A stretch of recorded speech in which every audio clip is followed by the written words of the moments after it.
Welcome to TV triple 9 news. Tank bund వద్ద ఏకలవ్యుడి జయంతి ఉత్సవాల్లో పాల్గొన్న తెలంగాణ జాగృతి అధ్యక్షురాలు బీఆర్ఎస్ పార్టీ ఎమ్మెల్సీ కవిత ఏకలవ్యుడి చిత్రపటానికి నివాళులర్పించిన ఎమ్మెల్సీ కల్వకుంట్ల కవిత ఏకలవ్యుడి భవనాన్ని త్వరగా పూర్తి చేయాలని కాంగ్రెస్ ప్రభుత్వాన్ని డిమాండ్ చేస్తున్నారు.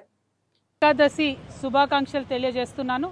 అదేవిధంగా తొలి ఏకాదశి నాడు ఏకలవ్యుడి యొక్క జయంతి కూడా ఇవాళ మన ఎరుకల సమాజ సోదరులందరితో కూడా కలిపి జరుపుకోవడం చాలా సంతోషంగా ఉంది. మన ట్యాంక్ బండ్ మీద మరి కొమరం భీం విగ్రహం దగ్గరనే ఎప్పుడు ఏకలవ్యుని పటాన్ని పెట్టుకొని అనేక సంవత్సరాల నుంచి కూడా మనం ఇక్కడ సెలబ్రేట్ చేసుకుంటా ఉన్నాము. మరి ఫ్యూచర్లో ఏకలవ్యుడి విగ్రహాన్ని కూడా మరి ఏర్పాటు చేసుకునే ప్రయత్నం కూడా తప్పకుండా మనందరం కూడా చేద్దామని చెప్పి ఈ సందర్భంగా తెలియజేస్తూ, మరి ఇవాళ భారతదేశ చరిత్ర ఎక్కడ చూసినా ఇప్పటి వరకు కూడా బహుజన వర్గాలకు సంబంధించి ఏ విధంగా అణచివేత ఉందనడానికి ఏకలవ్యుని యొక్క జీవితమే ఉదాహరణ. మరి ఆనాడు గురుభక్తితో ఉండి కేవలం ఒక వ్యక్తే తన గురువుని నమ్మినా సరే ఆ వ్యక్తి కూడా తనను ముందుకు తీసుకొని పోకపోయినా కూడా చరిత్రలో నిలబడిపోయేటటువంటి త్యాగాన్ని చేసినటువంటి ఏకలవ్యుడు నిజంగా మనందరికి కూడా ఒక రకంగా ఆరాధ్య దైవం అవ్వాలి, స్ఫూర్తి ప్రదాత అవ్వాలి.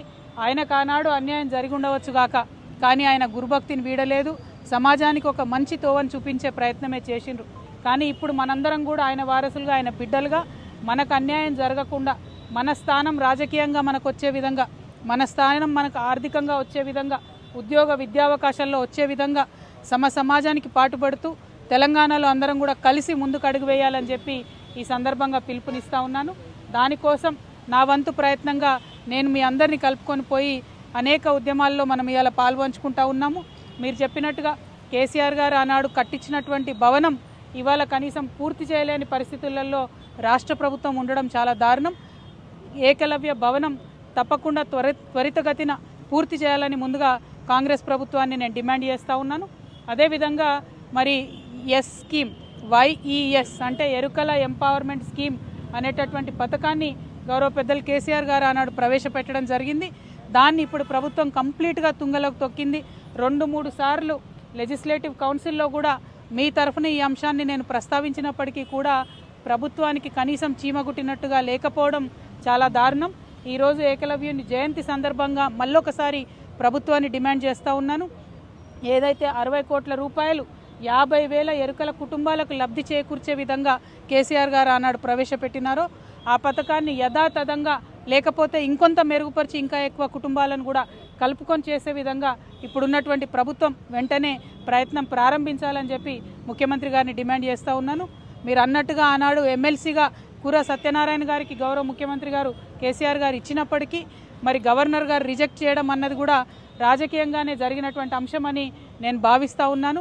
ఇటువంటి రాజకీయాలకు అతీతంగా మనం ఎరుకల సోదరుల యొక్క రాజకీయ అభివృద్ధి కోసం కూడా ప్రయత్నం చేయాలి. రాబోయేటటువంటి ఈ లోకల్ బాడీ ఎన్నికలలో తప్పకుండా మన వాళ్ళు ఎక్కడుంటే అక్కడ నిలబడి పోటీపడి మరి గెలిచే విధంగా మనందరం కూడా అన్ని పార్టీలు కూడా ప్రయత్నం చేయాలని ఈ సందర్భం కోరుకుంటూ మళ్ళొకసారి ఆర్థిక అభివృద్ధి జరగాలంటే ప్రత్యేకమైనటువంటి కార్పొరేషన్ ఉండాలనే డిమాండ్ ఎన్నో రోజుల నుంచి ఉన్నది. ఈ విషయంగా గౌరవ ముఖ్యమంత్రి గారు రేవంత్ రెడ్డి గారు హామీ ఇచ్చి ఉన్నారు. 500 కోట్ల రూపాయలు కూడా ఇస్తామన్నారు. కాబట్టి తక్షణమే మరి ఎరుకల కార్పొరేషన్ కూడా ఏర్పాటు చేయాలని ఈ సందర్భంగా నేను డిమాండ్ చేస్తూ ఉన్నాను. Thank you. జై తెలంగాణ, జై ఏకలవ్య, జై కురు, జై తెలంగాణ.